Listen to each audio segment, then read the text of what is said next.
वर्तमान संक्रमण काल में जो वैकल्पिक शिक्षण की व्यवस्था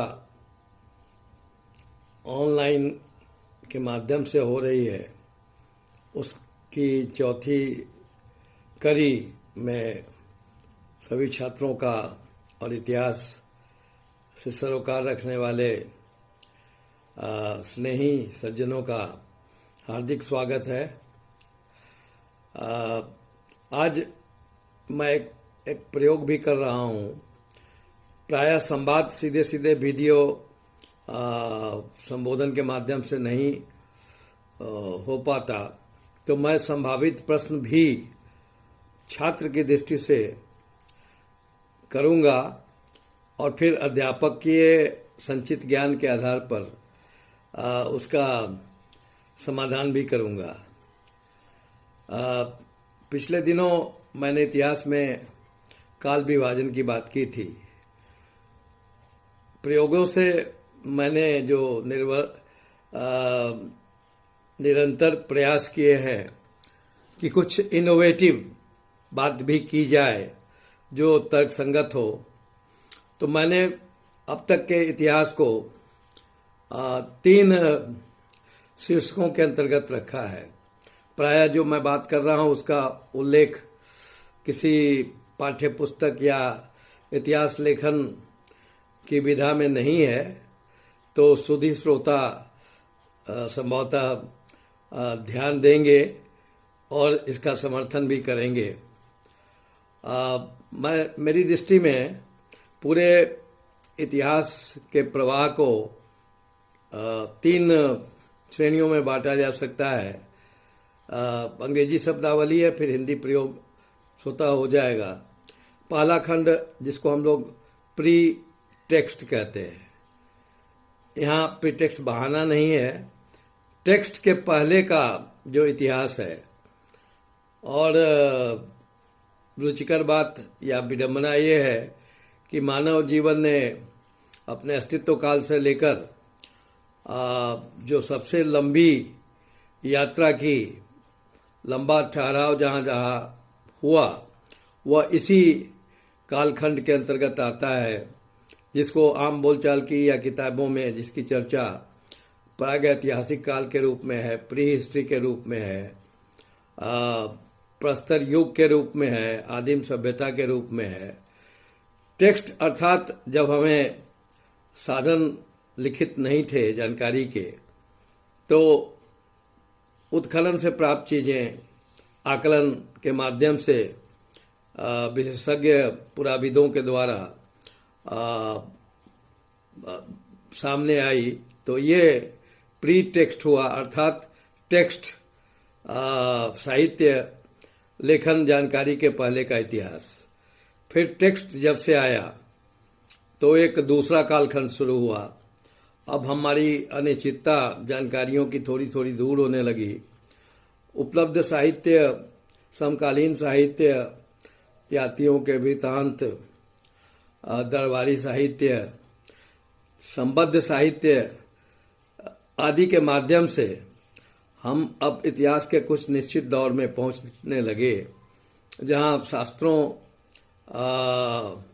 के माध्यम से हमें जानकारियां विश्वसनीय तौर पर भी कुछ कुछ मिलने लगी।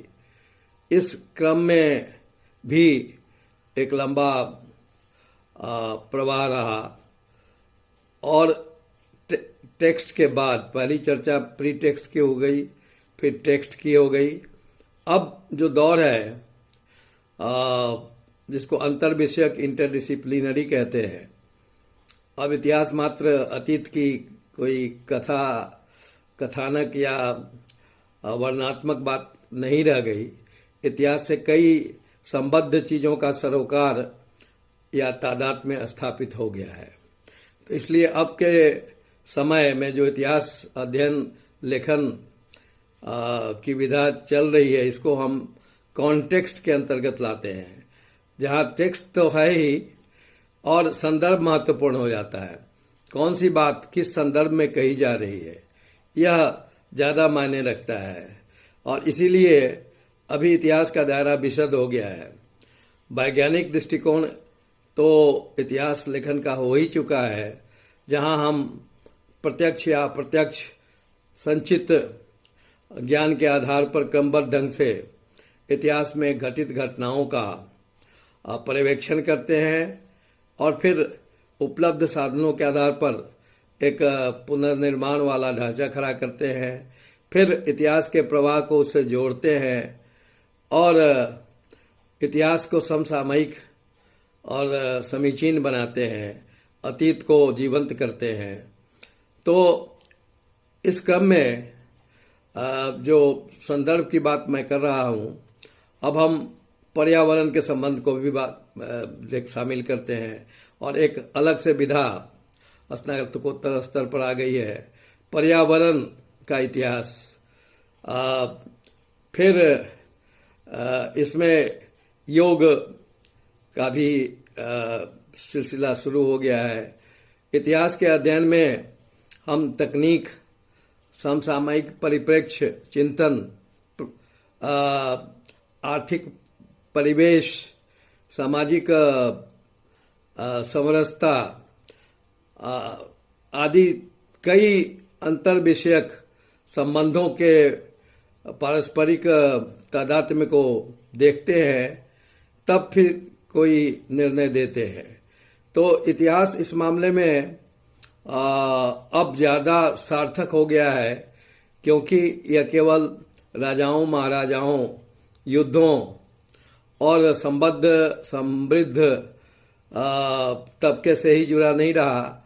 जनमानस का इतिहास, ऐसे लोग जो हाशिए पर चले गए या रख दिए गए, ऐसे लोगों का इतिहास, स्थानीय इतिहास, किसी खास विषय का विशेष इतिहास, जैसे स्नातकोत्तर में विज्ञान का इतिहास।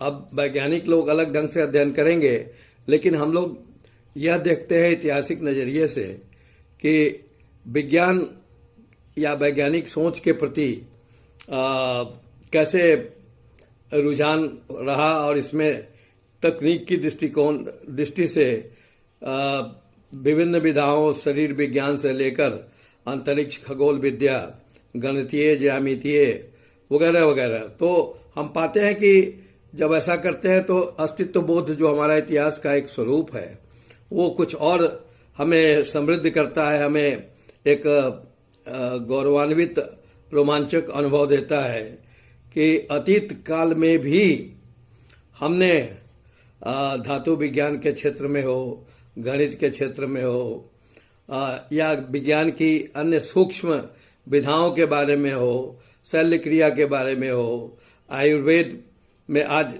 हम देख रहे हैं कि कई चीजें पुरातन जीवन शैली से जो हमने अपनाया था उसकी प्रामाणिकता पुनः सिद्ध हो रही है।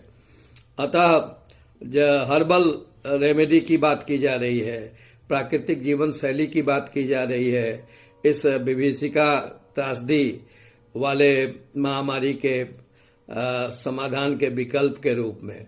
तो विरासत हमारा अस्तित्व बोध भी है, नई चीजों को आत्मसात करना एक प्रवृत्ति है, सकारात्मक है। इसलिए इतिहास में एक चीज जो हमेशा स्मरण रखना चाहिए, नियति तो प्रबल होती है, लेकिन नियति से हम इतिहास को नहीं देखते हैं। हम परिवर्तन और सातत्य, चेंज एंड कंटिन्यूटी के नजरिए से भी देखते हैं। जो चीजें परीक्षित हैं, मानव के कल्याणार्थ है और पीढ़ी दर पीढ़ी विरासत के रूप में चलती आ रही है, और उनको समेट कर रखें, उनको हिफाजत से रखें, उस पर नाज भी करें, उस समृद्ध सोच और कृतित्व के सिलसिले को आगे भी बढ़ाएं, और जो बाधाएं, जो त्रासदियां हुई, उनका विश्लेषण करें। इसीलिए मरणोपरांत भी अंत्य परीक्षण, या जिसको ऑटोप्सी कहते हैं, जिसको कहते पोस्टमार्टम कहते हैं, उससे चीजें जीवित तो नहीं होती, लेकिन कारणों की तह तक जाने में मदद मिलती है, ताकि उन कारणों के प्रभावों को जाना जा सके और उसे दूर किया जा सके। तो इतिहास कुल मिलाकर मैं समझता हूँ अतीत की दास्तान जरूर है, लेकिन ये समकालीन महत्ता की भी चीज होती है। तो मैं समझता हूं कि अब तक हमने इतिहास से संबद्ध काल विभाजन और सामान्य लोग इतिहास से क्या समझते हैं, इतिहास के बारे में क्या भ्रांतियां होती हैं। भ्रांति एक जो सामान्य है, बच्चे इसको कई बार घर में जरुआ लैंड समझ लेते हैं और जो मन करता है पन्ना भर देते हैं और हाथ से उपहास का एक साधन दे जाते हैं। तो उदाहरण एक छोटा सा मैं केवल दूंगा, बिना ज्ञान के कैसे पन्ने भरते हैं बच्चे। द्वितीय विश्व युद्ध का परिणाम आया तो पहले तो बच्चे ने कहा कि यह भयानक युद्ध था, इतना भयानक था कि बहुत भयानक था, इसकी भयानकता का पारोवार नहीं था, यह पूरे मानव जाति के लिए त्रासदी वाली घटना थी। इसमें असंख्य लोग मारे गए, कितने चाचा के भतीजे बिछड़ गए, कितने पिता के पुत्र बिछड़ गए, कितने दादा के पोते बिछड़ गए, कितने मामा के भगने बिछड़ गए। दूर दूर तक जो मानवीय संबंध होता है उसका वर्णन किया और अंत में सबके सब बिछड़ गए। तो इतिहास के नाम पर ये हास्यास्पद प्रस्तुति और कहेंगे पन्ना भर दिया है, नंबर नहीं आया। क्या लिखा है, इतिहास सम्मत लिखा है या बात बनाया है, ये महत्वपूर्ण होता है। इतिहास एक विधा है, एक विषय है जिसके कुछ अपने विधान हैं, जिसकी अपनी एक आचार संहिता है, जिसमें मैप है, आंकड़े हैं, इतिहासकारों का वक्तव्य है, जिसमें घटनाओं का एक वर्णन है, कारणत्व का सिद्धांत है, समकालीन परिस्थितियों का विवेचन है और इसके प्रभावोत्पादक पहलुओं की भी चर्चा है। तो ये सब बातें प्रश्नोत्तर में समझदारी में समाहित होनी चाहिए, न कि जो मन में आए उसको भर दें। इसलिए बच्चों को मैं सजेस्ट भी करता हूं कि आप बहुत ज्यादा लिखने के चक्कर में नहीं रहें। लिखने के पहले एक प्रारूप बनाएं, प्रारूप में क्या क्या लिखना है इसको अंकित करें और फिर पैराग्राफ बदलकर उसे एक विस्तृत आलेख नुमा या जिसको निबंधात्मक परंपरागत शैली के प्रश्नोत्तर कहते हैं, उस रूप में प्रस्तुत करें। तो भ्रांतियों को समझने की जरूरत है, इतिहास के साथ न्याय करने की जरूरत है। इतिहास से जिज्ञासा, क्यों शब्द हमेशा इतिहास में महत्वपूर्ण रहा है, कब, क्यों, कहां, कैसे, इन तमाम चीजों का उत्तर यदि हम ढूंढ लेते हैं तो इतिहास सम्मत बात कर लेते हैं।